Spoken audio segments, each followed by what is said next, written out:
Hello again. Welcome to Faith, Family, and Politics. I am your host, Joshua Cummins. Now, this week we've had some time away. Actually, we had a week off last week because I had a medical emergency that I had to address. But this week we had a very very good opportunity to be on the Mouthwash podcast, and so we took that opportunity because we wanted to be able to be one of the people that interviewed governor candidate Jamie Reitenour. And so we've actually taken a recording of that, and that's what you're going to hear. The audio you're going to hear after I get done blabbering to you is going to be the Mouthwash podcast. So make sure that you are going and checking them out, as well as the other fellow Watson, I believe his name was, on that podcast. And we're all working together for the same goal. We're all going after it. The culture war, we're all doing it from a mostly biblical perspective.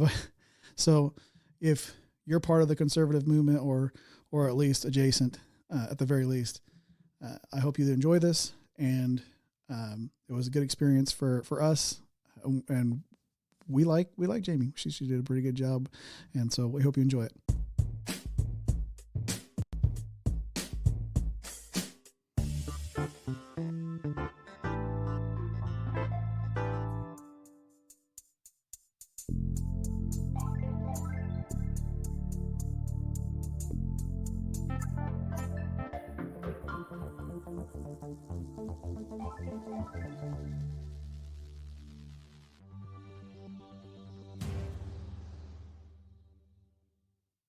Hi, and welcome to a special edition. And wow, we got an all-star lineup tonight. We're broadcasting this from the Mouthwash channel, but we also have Watson Pernier on. He is with Mojo Radio. And then Joshua Cummins, he's with Faith, Family, and Politics. So, and then we have our special guest, Jamie Reitenour. She had their group and her had asked us to host this podcast and ask her some questions, some post-debate, the one that she got on. And other things. So I think you'll find it interesting. We have some good questions for tonight. So I'm going to go ahead and bring on our first podcaster. Actually, he's a national broadcaster. So, podcasting may be just a little lower than that. But let's bring on Watson. And Watson, how are you doing tonight? I'm doing really well, brother. Thank you for having me on. Really excited to just reaffirm everyone that Jamie Reitenour is the voice for the people, and the vote that you need to make on this next primary election. All right. Well, we know where your cards are. You just put them right there on the table. That's great. Now I'm going to bring on Josh. Let's see. Hey, Josh, how are you doing tonight? Is it okay to call you Josh? Yeah, that's fine. Okay. I usually go by that anyway. Mama calls me Joshua. Well, that's when you're in trouble. I know. Yeah, that's right. Late for dinner or whatever. So that's right. But so how are you doing tonight? Doing all right. A little tired from work, but that's normal, right? Yeah, that's right. You're young. He's a young kid, Watson. Don't let him give us that business there. So don't let the young face fool you. I'm a little older than I look. Yeah. So let's. I'm going to go ahead and shift this out here to that. Watson, tell our viewers about your broadcast and what happens. What goes on there in this? Because I've been on your show and you've been on mine. So tell our viewers. I'm blessed to be one of the many hosts on Mojo 50 Radio. My program is called Battle for Freedom. That comes on Monday through Friday at 7 a.m. Eastern Standard Time. And it's just a great opportunity for me to try and talk about the news and deal with everything from a biblical perspective. And Wednesdays are the days that I go into a more in-depth version of looking what the word of God has to say. So like this past Wednesday and for the next several Wednesdays, I'll be doing Torah time. Or just teaching from the Bible, from a biblical perspective, and helping everyone build a biblical worldview. Yep, that's awesome. And you need to check his show out on Mojo 50, and you're on the Facebook and all sorts of stuff, right? You just Correct. Look it up. Facebook and Rumble, you can catch me there. Yep, you'll see Watson's smiling face on there. So, Josh, tell our viewers a little bit about Faith, Family, and Politics. So it's just one of many shows we actually have out of my little home studio here. Revolver Broadcasting is our company. So if you want to check out our website, revolverbroadcasting.com, you can see most of our shows there. We're on YouTube, Rumble, Facebook, and anywhere you download your audio podcasts. So we're pretty much everywhere to be able to find us. On Faith, Family, and Politics, what we do, it's an hour and a half long program. And generally I'm the host. Every now and again we bring in a little guest host, but we do the first half hour is the faith portion. So we do like kind of a pseudo message out of the Bible, and we discuss that topic. And then we go into the family portion, that second half hour. And sometimes it's just however the conversation flows, but other times we'll get a main topic and then we'll kind of stick it to, back to the faith message at the beginning. And we talk about what we recently went through, or maybe an old family story, something to make you laugh or cry, or however it goes, And then the last half hour, sometimes longer because it's a politics portion. We have 3 different national news articles that we pull and we discuss them. Yeah, that's I think what's happening with ours. My show's been steadily growing. Watson's show's been steadily growing and been around, and your show's growing. I think people are, we're filling a vacuum of the mainstream media, not really sitting down and talking with people. And tonight we're going to have Jamie Reitenour on. She's like big time running for the governor, got all these signatures, and they've been shutting doors on her face and not letting her in debates and all this. And yet here she is. And this was her idea, to get all 3 of us together. And, we have between us, we have a pretty good audience. And and our audience is here tonight. If you are on our broadcast, you can ask a question in the chat. And you can do that on YouTube. Even Twitter, I think, can do that. But Facebook's most of where that happens. So if you have a question you want to ask Jamie, fire it up there. And if it doesn't have any cuss words in it, we might put it up. So, but without any further ado, let's bring on our guest here, the reason we're here. So let's see. Jamie Reitenour, how are you doing this evening?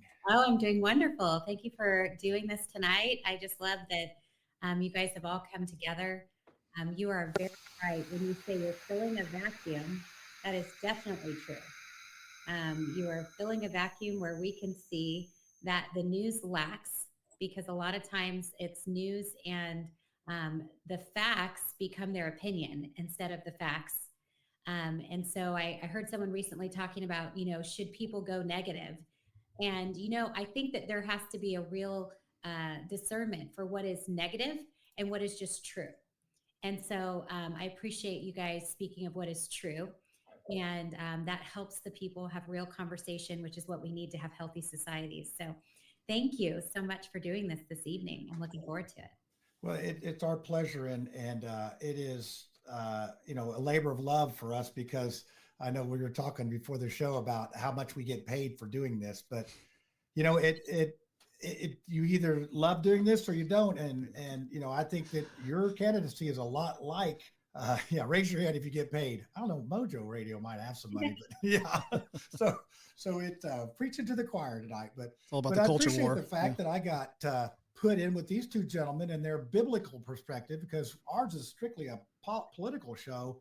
But I try to base a lot of my stuff on biblical theory. I like Proverbs a lot. Like you said, the negative: roll a stone up the hill, it'll roll back on you. Dig a pit for somebody else, and you'll fall in it. So be careful what you wish for as far as what you're trying to do on that. So did you get that link, Watson, to share? Okay, all right. So I think we're all good to go. Joshua, did you get the link there to share? My producer has it. Okay. Yeah. Oh, he's got a producer, Watson. Your producer's like 8 years old, isn't she? All right. Well, let's jump into this. Jamie, we'll give you an opening statement here. I won't be like the debate team and say we're just going to throw stuff at you. We're not going to promise this or that, but do a little opening statement for maybe somebody that's watching this for the first time and says, who the heck is Jamie Reitenour? Sure, I'd love to do that. My name is Jamie Reitenour, and I'm running for governor here in the state of Indiana. It's my great honor and pleasure to be one that is running for governor in such a beautiful state. This is a beautiful state full of people that have faith, that desire freedom. We know for sure that this is a generational state. And so it has been my pleasure, as I was called in 6 years ago, and that was confirmed 4 years later. I began to go through the book of Nehemiah and use Nehemiah as my map as to how I would lead the state as governor. And part of leading is always getting to know the people you're leading. And so I have spent the last 2.5 years on the ground. I'm like the walking survey in the state of Indiana. I have heard Hoosier voices, and we believe that we have come up with policies that are going to help move this state forward to reach its destiny, We believe that Indiana is set apart, that she can be the training capital of the United States of America. We believe that the companies that are courting Indiana to come here with their billions of dollars bring with them their lobbyists and oftentimes bring ideology that is not fitting for the state of Indiana. What we are encouraging is for everyone that believes in freedom, that knows the importance of faith, that understands that whether you are in agreement with the fact that I love Jesus and I promote the Bible everywhere I go, because that's where I get my decision making. I think everybody understands that now when you elect politicians, you're not just electing the politician, you're electing their belief system. And so now is the time to pay attention. I look forward to this conversation. I encourage you to go to Jamie, the number 4ingov.com, choose your social media. We have worked for 2.5 years to answer every question that you have. And if you've got something new, we're happy to answer your questions, because being in government is about serving the people. It is not that government is over the people. We, the people, are over the government. And so it is my job to facilitate an environment for Indiana to succeed. I believe that the power belongs in the hands of the people. And as a Christian, I believe if the people choose the Lord, then our nation will experience revival. And so thank you for your time this evening. It's wonderful to have you. Well, you said a lot right there. And you just said, I actually have a page, a group, People Over Politics. So, and we did a straw poll in there, and I think you'll be pleased with this result. So we had I have about 1,000 people on there. And if I can get 50 people to actually participate, and especially in a voting poll, because you're putting it out there, I know each of these people that voted for each of these people. Now, that's not public, but I know who they are. Right. So we had 11 votes for Curtis Hill at 23%. We had 3 votes for Crouch at 6%. We had 4 votes for Doden at 8%. We had 2 votes for Braun at 4%. Oh, who's this Jamie Reitenour? She got 26 votes at 55%. Yeah. And then we had 1 vote for Brad Chambers. Now, to tell you, 56% now. What's that? Oh, it's 56% now. Oh yeah. It just flipped. Was it 3 a.m.? Did the pipe burst? The home team just voted there. But so, and you think about these polls, they had that poll out that Braun was running away with it, but half of the people were undecided. And I'll tell you, in my poll, nobody was undecided. So they're making up their mind. So one quick question, then I want Joshua to come with a question. Are you noticing some momentum on your side of things? Oh, definitely. We are noticing the momentum, and we planned it this way. The way that we operate, they have always asked, whenever we got through getting on the ballot, everybody wanted to know, how did you do it with like pennies on the dollar? And the reality is that if you are going to do politics in the United States of America, you have 2 choices. You can either rely on millions of dollars, or you can rely on the miraculous ground game. And I chose the second. And so because we operated in such a manner that chose to see signatures not as a burden, but as an equipping tool, you can imagine we have 6,000 people all over the state of Indiana immediately that we have talked to, that we have shared with, that said not just yes to, hey, yeah, we'll get her on the ballot, but many times those were conversations. And so not only that, but we didn't just have 6,000 signatures. We had over 8,000 signatures. They didn't approve a lot of our signatures. Nobody really knows that. So we've been laying a foundation, and knowing that we have that foundation, then we set out to lay another foundation. We got another round of support that came together in February, beginning of February, and we sent out our gatherers in February. So they've been working on the ground. Each of them are all over the state of Indiana. Each of them work in a different way. And so they're out getting their waymakers, their captains, their voters. So we've got the multiplication there. And then we really treated the election like you would a wedding, or even for me, I've had 5 babies. And so it's very much like a pregnancy. There's certain things that you can do to prepare, but there's certain things that you can't do until it's just time. And so that's very much how we've treated this election. We've had in this past week 100,000 postcards go out. We have 125,000 flyers that are going out all over the state of Indiana that everyone can participate in knocking on doors. We're on WIBC radio. We're going to be on 3 times a day. We've been on all week long after the debate. We did that on purpose. We've done a few online kind of starters for people. What we found is that it's wise, and this is very much a biblical principle, it's wise to keep people moving, right? So one of the things that we learned just as the body of Christ, one of the worst things that can happen is whenever we go stale, right? When we're not moving at all, that's not healthy. And just like a physical body, when you're not moving a lot at all, it's not healthy. It's the same for spiritually as well. We find that same wisdom in this scenario as well. So we have moved people. So we moved everyone from our professional page. We actually had something nobody knew about. We had 9 district pages that were working all the time. So we've got everything you see on Facebook, but then we have our own private groups that have been working. So we transferred all those private groups to my personal Facebook page, my actual family page. Just keeping people moving, keeping people aware of what's going on, really prepped them for the debate. So we are seeing a lot of momentum on the ground. We've noticed, obviously, that the news is paying attention. We know that WIBC has been paying attention. And so we just see a lot of momentum, a lot of people that are getting the word out. We tell people, tell 12 people to tell 12 people. If conservatives want to know how to win elections, we've got to come out of the mindset of just staying in our own private areas, because that's very conservative. And here's the thing. America should be that way, where we all can choose the way that we're going to live. That's the way that we want to live as conservatives. But we have to wake up to times that have changed. And so knowing that times have changed, we have to operate shrewdly. And so I tell people all the time, it's not just about I'll vote. It's not just about I'll tell my family. It's I'll vote, I'll tell my family. Tell 12 people to tell 12 people. And that's how you win elections. So yes, we do see the momentum. Yeah, that was so you're actually having the momentum and pushing the momentum. So it's, working hand in hand. Right. So yeah, that's awesome. And I remember Bobby Donahue, that I saw your signs on Lyndhurst over here. I'm like, what? Who's this? That's the first time I saw your sign. I'm like, Jamie Reitenour. And he had it up there like a year ago, I think. Yeah. And I'm like, 2 of them, and they blow down, and he put them back up.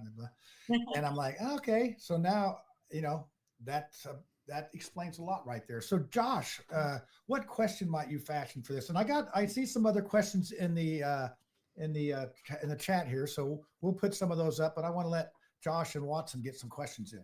Yeah, I was going to say, during the debate, Jamie, I heard you mention the LEAP project, and I'm thankful you did, because that got some big conversation going on, especially within my family, because I've been trying to tell them for a long time. I'm like, they're trying to turn Lebanon and Boone County into a 15-minute city. That's a goal. We could get into that a little deeper later, maybe on another time, but maybe you can expand on your plans to maybe even get rid of that project, and how you plan to implement a replacement for it, and still keep the money within Indiana and Hoosier hands, as opposed to these outside sources. Yeah, so LEAP is one of the better examples of government overreach right now. There's a few that are taking place all over the state. We see a lot in District 9 as well. But I can say that with LEAP, I think what is really amazing is what you have a situation where the state comes in and they're courting the people locally. So they're offering them 5 times or more what the land is worth, which is very hard for the everyday Hoosier to compete with. And then people are basically engaging themselves in this process because they see the opportunity. They sign contracts that are 2 years, 24 months, I think is what they said, the way they worded it. And many of them are in limbo because they signed these contracts that said that they would be able to have this 2-year period of time where people could, the state could opt in or opt out. So they've got these contracts that they signed. And then there was, they were actually annexed into the city in the process because there was a clause in there that a lot of them didn't know about. So the city kind of went out and said, hey, there's a majority of people that are agreeing to this project, and the project started. And then we see that they just had poor planning. And, is it unlike government to have poor planning? No. I mean, no, it's not. I mean, we just got out of COVID just a couple years ago. And so we all know that government does a poor job of planning. We know that if you give government an inch, they'll take a mile.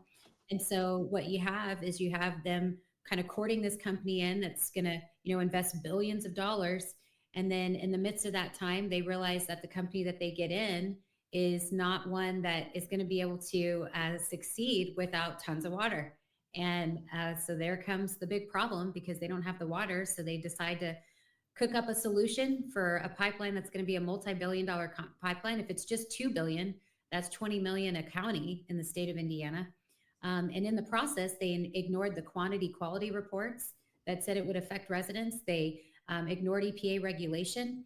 And so this has just been something that has gotten to the heart of many of the people that are in these communities, and they have not been listened to by the state. There's been local community support from government, but there has been a true lack of support from the state. And I think we can see why, right? Because Brad Chambers is on the debate stage. And one of the things that I said when I was on the debate stage, he was listing off all the counties. Oh, look at what we did here and look at what we did there. And I said, one of the counties you didn't mention was Boone County. What do you have to say to those people? Right. And I just love that he was quiet and didn't say a word, because when I was in Boone County, I was the one that had to listen to the husband that came forward and said, this is not our Indiana anymore. That is not acceptable. And so with my administration, the first thing we're going to do is fire everybody off of the IEDC board. We're going to appoint new board members that have an actual vision for the state of Indiana. That is what Hoosiers desire and not what billionaires desire. And then we're going to start putting a stop on all the projects where we see the government overreach. LEAP will be stopped immediately. We're going to shoot with two ways. One, we're going to look at drying up the IEDC. And so that will be a priority, because we're going to audit the IEDC. And I just am telling Hoosiers right now that I don't expect to find good things. Oh, no, you won't. Right? So I don't expect to find good things. Money in politics, what could go wrong? Yeah. And with the way that they're behaving, that there's good reason to believe that we're not going to find good things there. So my point is this: if there's information that we find that we don't want to put our name on, then I got to dry that up, because I'm not going to take on the activity that another administration did and put my name on that. I'm not doing that. So the first thing we're going to do is audit. We're going to stop the LEAP project. We're going to audit the IEDC. We're going to make the decision. Are we going to dry it up right now? Or do we have to look at all of these funds that we have? And do we need to rearrange those funds and put them somewhere else? What are the parameters for that? We've got to look at what kind of contracts. I can't speak as to what we would do very specifically, because I have to look at the contracts that the state's in with the partners that they've made. So whenever they sign these contracts, obviously the whole state would be under whatever governor is there at the time. And so whatever Holcomb signed, whatever they've agreed to, I have to see that. But I will tell Hoosiers this: everything will be out in front. I will bring every contract out for everybody to see. And I will say, according to this contract, this is what the state's obligated to. And then I'll be working with the Attorney General's office as to how we can get out of those contracts that are not favoring Hoosiers. So there's a lot that we need to do. I don't want to say that I'll take the money and rearrange it and do certain things with it until I figure out what strings come with that. So that's really the question. Whenever they said yes to the money, what else did they say yes to? And yeah, there's always, it's like cockroaches. You see one out there and there's 20 more under the baseboard. And I think that's why you get left off of surveys. You get left out of debates, because the establishment people do not like that. I don't think they like the fact that you're going to undo some of the stuff they're doing. But, it's a perfect example, this water grab. Who's going to be down with that? And the thing is, all this, they need that water to cool these supercomputers and all this research and everything. And I'm all for research between here and Purdue. There's a lot of research that goes on there, but it can be done right, I think. So Watson, go ahead and let us hear what you have to say. I saw you were nodding your head up there like I was. So.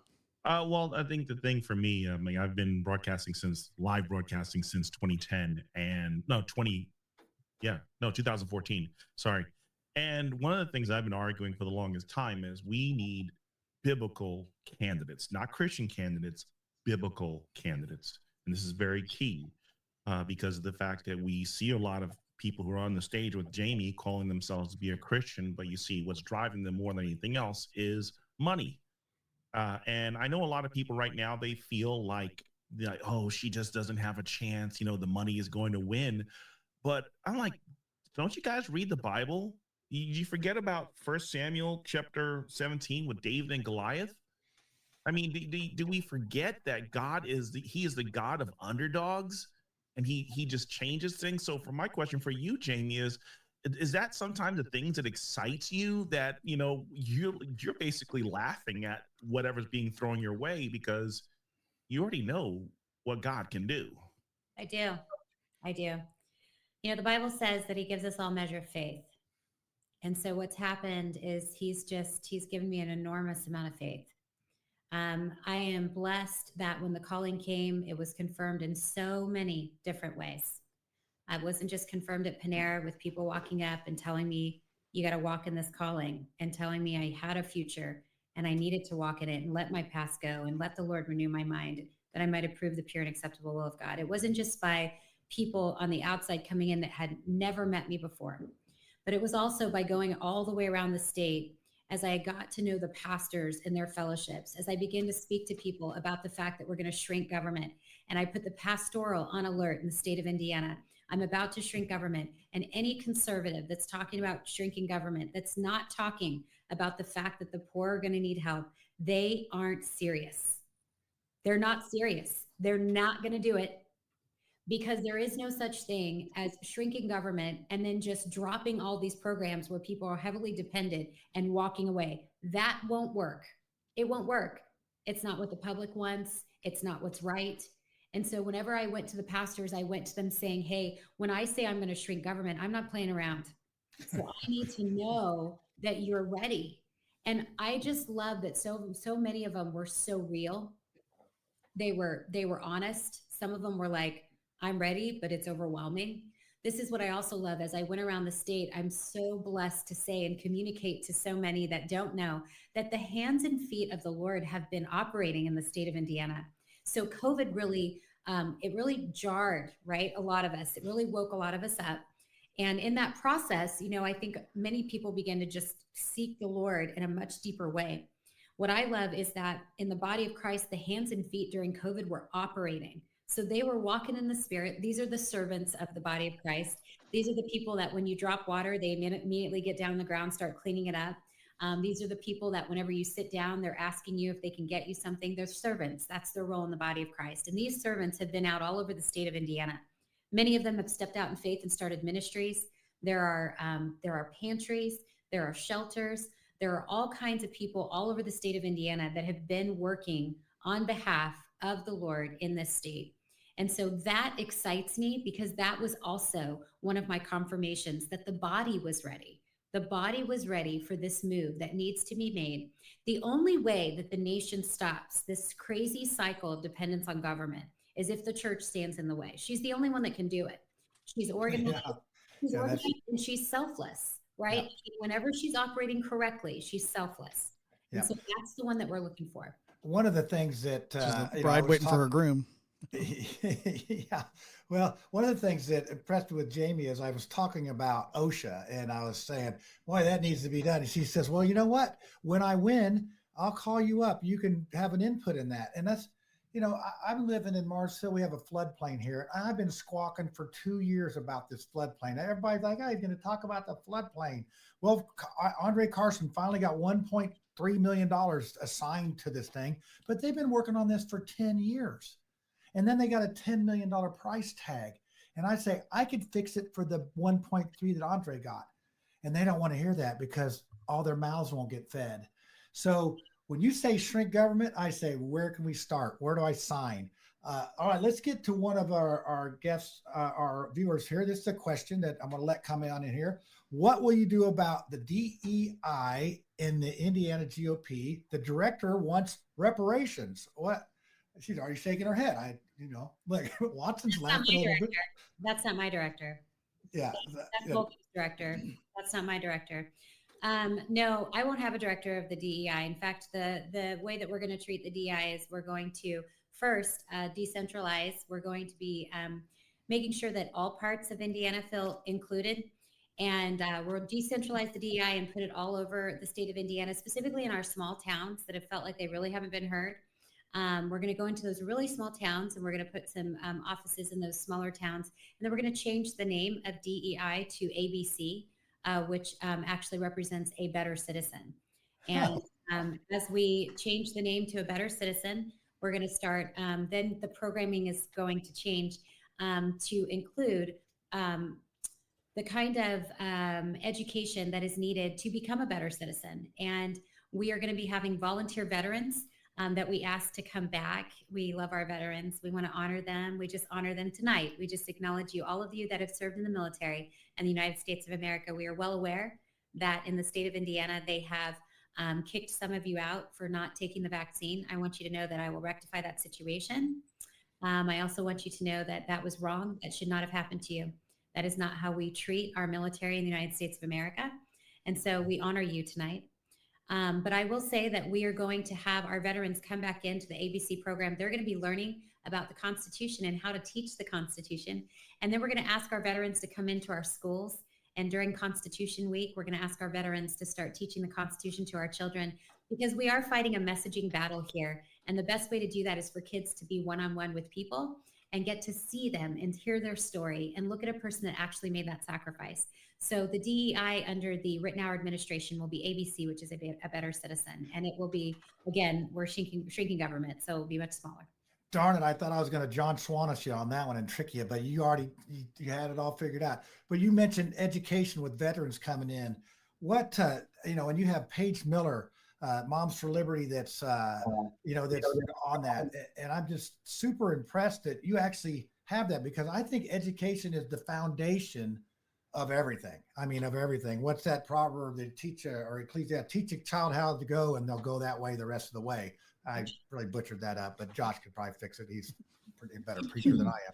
But anyway, tell our viewers about the education, because I know we had Paige on the Mouthwash show, and some of my viewers are like, we want to hear from Jamie, but I'm like, well, you are hearing from Jamie because this is her education person. So give us a little lowdown on that. Right. Well, good leaders don't come to you and tell you that they have all the answers. Good leaders say, I'm going to find the leaders that have the answers. And so what I do is I come to the state with vision. I tell you that this is Indiana goodness. Indiana goodness is do not be overcome with evil, but overcome evil with good. And so it's my job to go out in the state and to find leaders that will take care of every single spot that has a Hoosier in it. And so that's what we're doing. We're looking for those leaders all over the state. And the first thing that I really, when I prayed about it, what the Lord laid on my heart, was to start an education, to do everything in education in my preparation. And so I really looked into education in the state of Indiana. We are doing very poorly here. We have a 30% proficiency in reading and math for 3rd through 8th graders. We have over 100,000 3rd through 8th graders that cannot read or do math and pass the iLearn test. And so the Lord early on, he had Paige Miller, the head of the Hamilton chapter Moms for Liberty. Her and I crossed paths. She's got 30 years experience as a teacher, master's in administration. And so her and I have worked. And what people don't know is why my team was out all over the state of Indiana. Paige and I actually traveled all over the state of Indiana, and we went to libraries and we communicated the scores for those specific counties. We were there. So even when people weren't there, we were there. I didn't have to do that. I could have done it online and I could have just wrote something up, but I actually went and I went to your counties and I stood in your libraries so that you would know that we cared about your children. And Paige's ideas are amazing. K through 5, we're going to do a focus on academics, social emotional learning, critical race theory is out. 6th grade, we're going to be focusing on professionals coming in, the private sector coming in, adopting a classroom. And then they're going to talk about how AI technology and innovation has affected their profession, not because you have to depend on it, but because our goal is not just to catch Hoosiers up, which we have to, it's also to prepare them for the future. We're doing both at the same time. We do not want to leave them out of this obvious conversation that the workforce is going to change in 10 years. That's going to happen. And so we're bringing in the private sector in the 6th grade year so that they can hear those conversations. Let's talk to a farmer about how farmers are now completely dependent upon satellite. Let's have that conversation, because not a lot of people know that. And then let's look 7th and 8th grade to bring in trade. We're going to really, I'm hoping that the good people of Indiana, that are generational people that are involved in trade, even these unions, I'm hoping that they'll see that now's the time. Now is the time to come together and do what's best for the children. We want to get some of these programs in. We want every senior to graduate having completed an apprenticeship in the state of Indiana. We want to train the workforce in the state of Indiana, and we are excited to do that. So yes, we have great plans in education, and I'm just excited to see all of that come to pass. I didn't hear any mention. Now I'm an ADHD product. I took the 2nd grade twice because I couldn't cursive write, which if I was just born in the wrong decade or wrong century, even, because that was a long time ago. But for ADHD, we got to have some gym class in there. Is that? Absolutely. Yes. All right, good. Bringing gym class back. All of the things, what's crazy is I was telling my husband this, I still remember when I was in 6th grade that we had to pass certain tests when we were in PE. And I'm Oh like, yeah, do so many push-ups and sit-ups. How about dodgeball? I mean, oh, if I you could love dodge a bench, you could dodge tetherball. anything. That was another one. Oh yeah, that was a bloody nose sport. Back in the And then hang yourself with the rope. Ah, yeah, day. that was tetherball's not for tall people. It cut you right down. Right. So Josh, this is I can already say I've seen a couple comments in there. This is already better than the debate the other night. So, but honestly, in this kind of atmosphere, you get asked the questions that other people are wanting to know the answers to. It's relaxed. We're not trying to get you. People feel feel good about this, and I really think that the guests we've done 170 shows on Mouthwash, and I've only had one guest with a Lutheran pastor that got into it with Lucy Brenton that was unhappy, and he eventually got happier. But pretty much, people like being on the show because they felt comfortable and they really got your message out, and people can see how that person really is. It's not a written down, scheduled program. It's all good. So Josh, Yep. That being said, come up with a really good question and ruin the rest of the show. Well, I can tell you this. I'm 98% conservative. I talked with John a little bit before the show about that. I'm 98% conservative. There's a few things that I'm a little more outside the lines on in that 2%. And one of the things is I think that tax is theft. And so Lucy'd be after you. Yeah. You're a man. Yeah, I'm sure. Hard. So my question is the idea that, and I've heard that axe the tax line, which I think is all hoopla, but obviously, but what would your plan be? Because I heard you talk about in the debate, cutting taxes. What extent would that be, and what would that look like for the average Hoosier, like in their paycheck, and also maybe even property tax, wheel tax, that kind of thing, and the extension? Well, there's two things that I think that we can do right away, right? First, we have to acknowledge that whenever Suzanne is talking about income tax and cutting the income tax in the state is already doing that. So everybody needs to know that that's already happening. The state legislature has already been chipping away at the income tax. So that's number one. Number two, she's saying axe the tax. And when she says axe, everybody thinks of like what that actually would mean, which is like completely cutting it out. But then quickly afterwards, she makes the statement that we would phase it out. So really, she's only saying what is actually happening right now, which they are doing a slow walk, very, very slow walk to trying to take income tax out of the state. As I've traveled the state of Indiana, that is not what Hoosiers want. So I really think it's important, and I talk about this with people when they ask me questions, because people will say, what do you think about this? And what do you think about that? And I say, be really careful, because when you ask me a question, you're asking government a question, right? And I'm a true conservative, and I'm for less government, right? So my answer should always lean in that direction. So as a person that's for less government, it's wise of me to listen on the ground to what Hoosiers are saying, because they're the boss. And what Hoosiers are saying is they have issue with property taxes. They don't have issue with income taxes. They have issue with property taxes. Let's talk about why. There are two reasons. Number one, school referendums. School referendums are out of control. And the visual messaging is horrible, because we're seeing these schools that look like colleges. Meanwhile, you've got Indiana, which is very much on a fixed income, a $37,000 median income, $68,000 per household, and I think that's high. Meanwhile, as they can barely afford to do renovations in their own home, they're seeing renovations done to these schools all over the place, and they're trying to figure out, why the heck am I paying for this college-like school to keep expanding? I can't afford that. And so one is the school referendums. They've gotten out of control. There's no accountability. Number two, the reason why people do not want property tax in the state of Indiana is because the people of the state of Indiana are like many Americans right now that believe in the Constitution of the United States of America. Many Americans feel like there has been a breach. They feel like there's been a breach. When we come together as Americans in our state, and all over the United States, we come together and we say, we all agree on this document.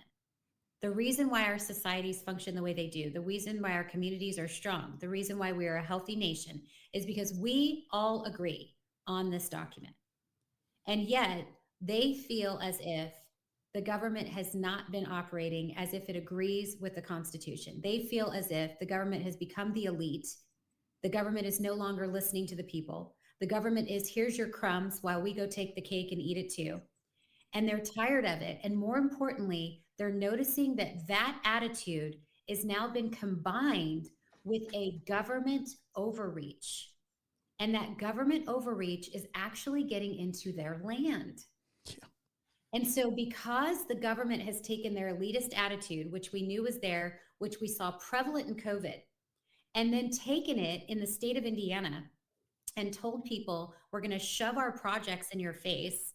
We're going to be in District 9 with Link 101, and we're going to promise $200 million to save 6 to 8 minutes when the other highway that we're using has had no fatalities in 5 years. Because we've decided that we're going to do that. Forget your families, forget all of the generations that you've taken time, forget the natural topography of the area and the fact that it's totally different and the estimate's probably going to be way higher. Forget all that. We're the elite and we're making a decision for you. It is that attitude that has left the Hoosier feeling like there has been a breach. And that is why they are saying, we don't want you anywhere near our property. And so this is not something that you can dismiss. This is not something you can dismiss. This is not something that people need to keep dodging. I am right in the middle of this conversation. And because I'm a leader that wants to actually see something be successful, I have set up a successful way to deal with this situation. I have said on May 8th, when I'm elected as the Republican primary candidate, I will start my tour all over the state of Indiana, meeting with 92 counties. We will come together, county commissioners. We will speak to townships as well, and we will have an on-the-record conversation about what we are going to do in the state of Indiana about property tax. And I will be the one driving that conversation. I will be the one saying to them, we need to figure out another way. I am not coming to the table asking you your opinion. That is not what I'm doing. I am coming to the table as the elected Republican primary candidate telling you that the majority has selected me, which means what I have heard, you have to listen to. And so since the majority has spoken, you have to listen to the fact that they are saying property taxes need to go away. So now let's talk about how we reallocate funds. Let's talk about what your counties actually need. Let's talk about infrastructure, sewer, and water. Let's have a real good conversation about how we as the state of Indiana can work as a state for 4 borders, but not boundaries. We want to work together as the state of Indiana.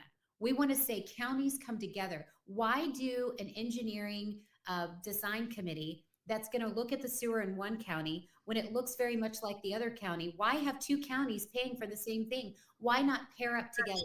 We can work together in the state of Indiana to make this a lot less expensive for the taxpayer.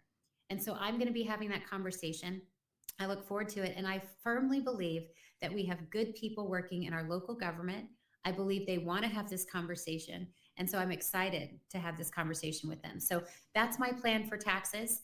I think an easy way, a spoonful of sugar helps the medicine go down. I think coming to the legislature and saying 65 and older should not pay taxes in the state of Indiana. I think that's a good way to slide it in and start the conversation at the state level. But importantly, it has to start at the local level. Oh, I got 2 more years to 65. Come on.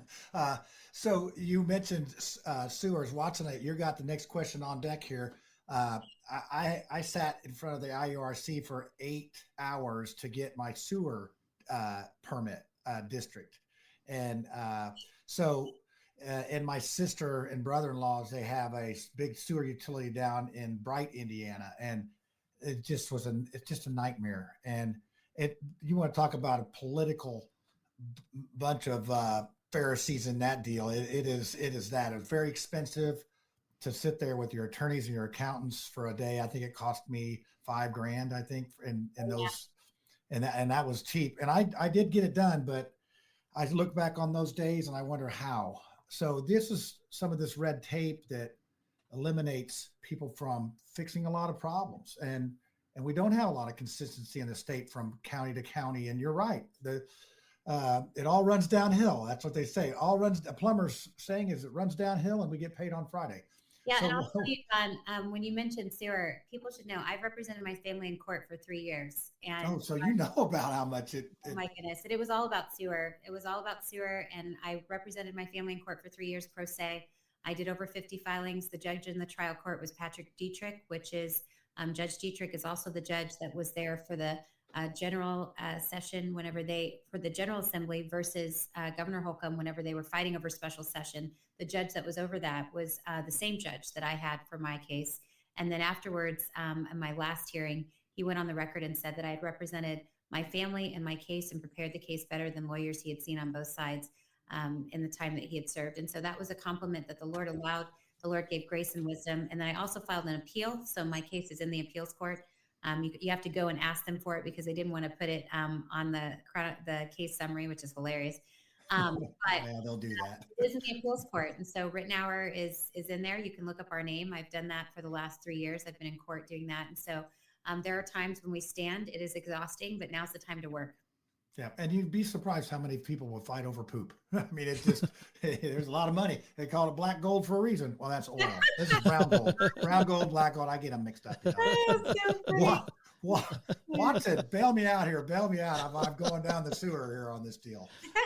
From Chicago to Denver to Kansas City, New York, as well as LA, you see a lot of these states that they're basically trying to woo illegal immigrants into their cities and give a lot of money over to them. And how do we balance compassion, but at the same time, too, make certain that we're not neglecting the Hoosiers that are in this state who need help? And it's not like we can't share compassion, but there has to be a balance where they just don't feel that they can come here and get a free ride. It's the hardest question by far. It's the hardest question. Way to go, Watson. Oh, yeah. No, it is. I'll start by saying that I spent a lot of time in prayer about it, that I have sought the Lord and asked him for wisdom, that there was a point in time where I said, Lord, I've been asking. I don't see it yet. Where is it? How do you know that you have wisdom from the Lord? The Bible describes heavenly wisdom as pure and peaceable, unbiased, and willing to yield. And so I don't want to be a person that's moved by emotion. I want to be a person that's wise. Right now, priority one, the border has got to be fixed. It's got to, in my opinion, as a governor of the state of Indiana, my encouragement to the president would be to close the border for a year. I'm not saying when it comes to trade and those kinds of necessary things, but I am saying that I think that it would be wise from an immigration standpoint to close the border for a year. I think the governors of the states have to go into their states and get a good account of what's taken place because the irresponsibility of the current federal government. So that's number one. We've got to close the border. Number two, governors have to come together. So the states have to be strong. We have to have a unified agreement as to how we're going to move forward. I think that right now it would be wise of the Conservative Party to look ahead. I'm so tired of the Conservative Party making decisions that are in the moment and not actually thinking about what that's going to mean in the future. Everything tends to be for the conservatives what is good to get elected. And then when it comes to actually walking it out, we don't do a good job of walking it out. And that's one of the reasons why so many voters were attracted to President Trump, because he came to the table and he said, I'm going to do this. I'm going to walk it out. It's going to look like this, right? For every regulation you put in, 2 have to be cut. I mean, he was giving very practical understanding. And that's the exact same way that we have to approach immigration. We have to say, look, we believe in following laws. That's an important thing in our country. We also have to acknowledge that because we've had a president that's basically opened the border and said, everybody come over, and has done a horrible job of trying to make sure that the people that are coming over legally. We are now in this space in our country that's very, very tense, and it's not in the Constitution as to how to handle it. So we're outside of that. So how do we wisely go into that? I believe that, number one, the Conservative Party should immediately if we're going to put money towards it, let's put money towards a fast track for legal immigration. Let's reward people that have waited legally. Let's think this through. Come on. I'm like, this is an opportunity for us to make a decision that's going to reap fruit, support, voters all through the future because we're standing for a principle that America loves. We love immigration. We just want it legally. And so I think the Conservative Party needs to, number one, do a fast track for legal immigration. If you've waited on it for a visa, if you have a visa, if you have an employment authorization document, these are people that have waited legally. We should fast track these people and reward them for waiting legally. Then I think after we do that, we should have a very real conversation about, do we logistically believe that we can round people up and put them at the border? Is that a real conversation? In the state of Indiana, I'm not aware of money that we have sitting around to be able to afford something like this. Last time I checked, Suzanne Crouch lost $1 billion. So we are in a place where we need to ask a question. Will we support in Indiana the federal government? Absolutely. Will we support if there is a situation where someone is stopped illegally? Will we report that if our law enforcement is making that stop? Sure, I think that that's wise to do, to work with our federal partners. But is it wise to say that we're going to round people up? I'm approaching this from a different perspective, and I feel like that it's good for all governors to come to the table and bring their perspectives, because we want iron sharpening iron. We do not want yes people. That is not what governors are. I am not a yes person. I'm a person that comes and asks for wisdom. And so one of the things that I would bring forward is, in the state of Indiana, it is good to understand the way the immigration system works right now. We have, in the United Nations, we have certain people that work that are families of people that work in the government, and they are given employment authorization documentation. And that documentation allows them to work, but it does not allow them to be a citizen. It does not allow them to be a citizen. It does require, when they work, that they pay federal tax and state tax. It also requires that if they were to get into trouble criminally, they are prosecuted. So I think that we should think about, is it wise to make sure that everybody has an employment authorization document and has to pay the fine for that, so that they are on the record and they are paying taxes? That is important. And when I say that understanding that that would require people to come forward. They could pay the fine, because again, we're not talking about citizenship in any way, shape, or form right now. We are talking about people paying a fine, having an employment authorization document, and with them paying that fine, let's just say you had 1 million people that were here illegally in the state of Indiana, and you charged $500 for the processing of that employment authorization document. That's $500 million that Indiana would take in, but not one time touch the taxpayer. And with that $500 million, do you know what I can do as governor? I can revive the small towns of the state of Indiana. And you know why that's wise? Because I've been in those small towns. I've already knocked on their doors. I already have small towns waiting. I've talked about immigration with people in the state of Indiana. I've talked about how it's being done. They disagree it should be done illegally, and I agree with that. It has to be done legally, but they also acknowledge that there's many people in their communities, and so what are we going to do? I've been on the ground, and I think that this is one of the wise solutions to come forward. Would I support our federal partners? Absolutely. Do I support the President of the United States saying this must happen legally and we must close the border? Absolutely. And I'll go one step further. If you need help on the wall, as governor of the state of Indiana, I have been speaking with the Amish community. I have not asked them this, but I sure as all get out would love to. If you need excellent workers that are good craftsmen, we have the Amish in the state of Indiana. And I am for darn sure those people could build that wall rather quickly. The Amish wall. There wouldn't be any electricity on it, but hey, it'd be a good wall. I say we don't want to trip anybody up on our show, but I feel like I want to try to trip you up because you prepared all of this. You're just so prepared, and you used the word wisdom, and you back it up. So, you mentioned that, Reagan in 1986 had amnesty for 3 million immigrants, and we see where that went in the 90s.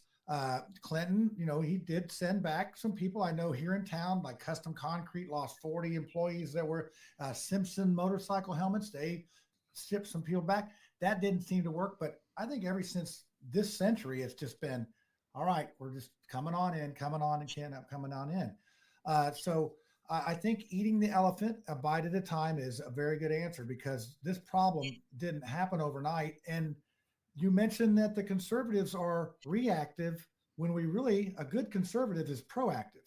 And I think sometimes we want to label ourselves something, but then we don't really want to be the label. So I'm not a label myself. So but we're getting really close. We got 5 minutes left. If we have anybody in the chat, you got a question, you better get it in now. Otherwise, I'm going to let Josh. Josh, you've been dominating the conversation for the last 15 minutes. So, but I'll let you have another question. So go ahead. Well, I was going to say, instead of a question, I want to make a statement. I think Donald Trump made a bad call in endorsing Mike Braun, and I think we could change it right here. We could change that right here, right now. We could actually change that right here, right now. Believe it or not. I say the radical left, they done stepped in it. They stepped in it hard, and they stepped in it heavy. They should have picked Jamie Wright. They should have picked Jamie Reitenour as their adversary. I'm telling you, she's coming for him. She's coming for him, and I think I'm going to change my endorsement tonight, folks. Okay, I'm going to change it, folks. They said, Sir, you got to change your endorsement. I said, why I got to change my endorsement? I said, well, Mike Braun, he's no good. He's no good. He's a rhino all the way. So tonight, I'm going to announce it right here. Jamie Reitenour, you got my endorsement. Let me do my Mike Braun imitation. That was great. That was great. I'll tell you, that was a good one. I've been doing that for a while now. I actually dressed up as Trump a few times. It took you a minute to get going on it. I knew where you were going with that. That was almost as good as a good question. It was very good. You can let Arnold now speak. Oh, Arnold. What do you have, Arnold? Tell us what you think. You got to go to the polls and vote for Jamie Reitenour. It is an imperative decision to vote for the best candidate in Indiana. Jamie Reitenour is the governor of Indiana. You better vote for her, or we will throw you out of the chopper. Vote for Jamie Reitenour now. Do not do anything else. She is the best option for Indiana. Do not take Braun or the other people who are a waste of our time. Vote for Jamie Reitenour now. All right. Well, we've had Trump and we've had Arnold. We need to have Kermit the Frog. Okay. Kermit the Frog here. I think you should be voting for Jamie Reitenour. She's almost as good as Miss Piggy. And we will be having Jamie Reitenour on The Muppet Show next week. Thank you very much. So there you go. You didn't know we were that talented. This group. That is great. That is impromptu. Yeah. That is fantastic. You guys should do this again. This is great. Yeah. Well, and you've been a great sport. I talked to you about coming on the Mouthwash show when they counted you for the debate and all that. You came right on, and we had you scheduled on later. And then I asked about Paige Miller, and you brought her out here. So you are walking the talk, and that's a good thing. So this has been great. This has been great fun. And yes, viewers, this was Jamie's idea. I mean, I know Watson and I know Josh a little bit, but when she said those two guys, I said, well, I don't want to ruin their reputations, but I will if I need to. I was honored. We do it all by ourselves, I'm sure. Yeah, well, those invitations are probably going to get to, I'll tell you guys, it's pretty good at that. Well, I'll tell you this. You guys are good brothers, and you have done the hard work. The Bible says in Galatians 6:9, let us not be weary in doing good, for at the proper time we shall reap a harvest if we do not give up. And so I thank you for your commitment to truth. I thank you that you're giving people truth. They are listening. They are spreading the word. Continue. I am so excited to be on this journey, to have you guys with me. When we have our press conferences, local press in the front, national press in the back, you guys will have a seat at the table. We'll be the Keystone Cops or the Three Stooges. We got plenty of names we can throw in there. Yeah. I like this. I like the verse, the harvest is plenty and the laborers are few.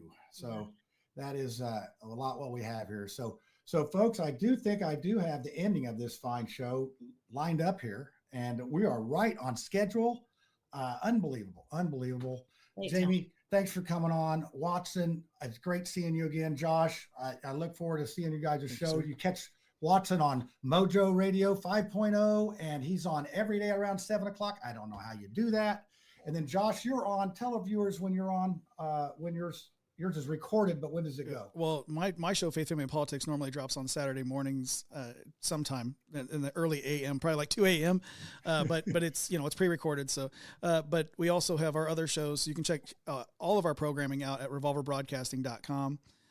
We're also on Facebook, YouTube, Rumble, and anywhere you download your audio podcasts. Awesome.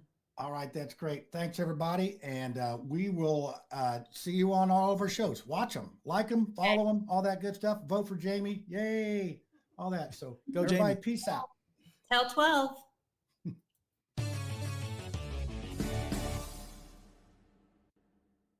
This does conclude the program. Thank you very, very much for taking a listen. Make sure that you are going and checking out Mouthwash Podcast. I want to thank them once again for having us on, and make sure you're checking out the Watson as well and his radio show, and make sure you're going to revolverbroadcasting.com, and make sure that you're sharing all this, because the further this message goes, hopefully the hearts that haven't heard it yet will get to hear it, and not only hear the word of the Lord being spoken, because it got spoken about a lot in this podcast, if you believe it or not, with a candidate for governor, but also that they'll get to hear the policies that plan to be put in place. I told Jamie in the post show, I'm ready to throw that tea over the harbor. So let's get it going. And thank you for sticking it out with us. We will see you next week, and we'll have our regularly scheduled programming. Thank you.